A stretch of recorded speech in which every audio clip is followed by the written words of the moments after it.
Hey everybody, Steve here, who took my dice, Alternates Beyond. Welcome back to the channel. As you guys know, I've done a whole bunch of painting 3D terrain, lots of it, which is really fun. I've been really hyped up for the new terrain footprints, templates, whatever you call them. I can't wait to get some. I'm hopefully going to be getting some soon, along with all the mission cards, the chapter-approved mission cards. And I've also done some work saving an old piece of scratch-built terrain. But this time we're going to be looking at me saving a very old piece of terrain way back from 4th edition, my favorite edition of the game. All the editions are really good, but 4th was my favorite. Battle for McCraig, an amazing set. Loved the models. It was a little short on the model count. I mean, it was 10 Space Marines, a full tactical squad back in the day. Gaunts, Gene Stealers, some Spore Mines, stuff like that. But it was the terrain in the set that really blew everyone's mind. The crashed Aguila Lander, however you say it, Aguila Lander. Fantastic piece of terrain. Even now, people still love it. I painted it a long time ago, a long time ago. Sorry, it also came with a little pilot as well, which I love. I still have that somewhere in my collection. But the terrain was great. Now, I painted this a long time ago. I thought, you know, with just the cornucopia of options for these terrain pieces now, you can go with the standard buildings. I've seen lots of people do it. I've seen lots of people put in different stuff. It's really cool to see just the variation of the tables we're seeing now. It's a world of difference from 10th edition. But I wanted to paint this up. I wanted to bring it back up. They do all fit on particular sizes from what I've cut out from cardboard. So they work. It's going to be great. But let's look at what I did and see how they look now. So here is the new and improved Crash Lander. So basically, originally, it was basic colors. Basic gray for this, blue, the ground was brown, bright silver for all these parts here. Very basic, very basic. It was many years ago. So it was actually very easy to get back up there. I repainted all the blue, 3 layers. It was McCraig blue, Altdorf Guard, and then Calgar blue. Just did some basic highlighting here. The silver, I'm not even sure it was, but I did take a lighter one. Just did a quick dry brush. Added some, for the gray here. The silver here was one of the, what is it? The Army Painter metallic color. I can't remember it, but I just redid some of these parts here that I hadn't done before. The internals, same in here. Then updated some of this stuff. This used to be just blue. This was gray. I updated it to silver. Again, the blues here were all done the same way up on the fins here. Even here, the glass was the same color as everything else here. Obviously, it's part of the model. You can't make it translucent, but I went for the Calgar blue, just one on top of that over the original blue. So it looks a bit more like glass. Obviously, I redid the Imperial symbol there.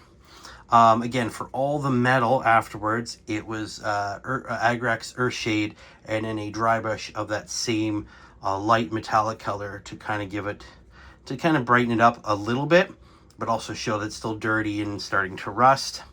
Again, a bone color on all the brown just to sort of highlight it and bring it out. So very simple, but it brings the entire set of terrain back to life. You can see the highlighted edges there. It's hard to see in my light, unfortunately, but it looks a lot better. Even the small details here, like we have a pouch and a auspex there. All the crash metal here from inside the shuttle. Down here, I even picked up some of these little details because it was just plain gray before. I wanted to update that. Right, again, some highlighting here, dry brushing, some highlighting along here, especially around, I don't know if you can see them, but these crash marks. There's little marks all over the place in the front here, along the edges of these wings. Obviously damage from the crash. I want to highlight those a bit, obviously to show that there's rent metal, there's scratches, high areas, low areas, so the light's going to affect it differently. But yeah, Again, I also kind of dry brushed this a bit. It was a really bad yellow, so I kind of gave it a Agrex Earthshade and dry brush way to show it's some sort of metallic metal. Again, it adds just a little bit of color variation from everywhere else, and it makes it look like it's dirty in there. You know, these are Imperial vehicles after all, and they don't get the same level of care as we give to our machines nowadays, with all the sort of the ritual and dogmatic stance behind it, lots of oil, so things get gunky quick. But yeah, so I have now salvaged this from me, a really very, in my opinion, bad paint job, very basic. Now there's some grading, some shading to it. It stands out a little bit better, and it was really, really easy to do. Just a little bit of dry brushing, a little bit of patience with line highlighting, and now we've gone from something very basic to something that looks much better. I'd be proud to have on my table. A bit of a quick one there. I just want to sort of showcase what you can do with a little bit of time and effort. Take some older terrain and bring it to life again, especially, as I said before, 11th edition with these footprints opens up a world of different options. We're no longer stuck with a ton of rectangular L-shaped buildings. We can kind of put whatever you want that fits on there. It adds a ton of dynamic features to the table.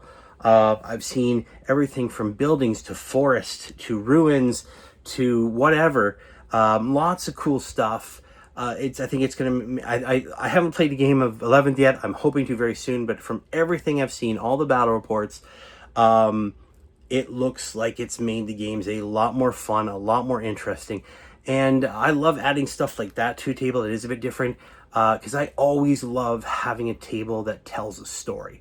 It's not just here's building 1, 2, 3, ABC. I love making a table that has these cool little extra terrain features to it, beyond just buildings, beyond just ruins. It adds character to the table. It adds a narrative to your story.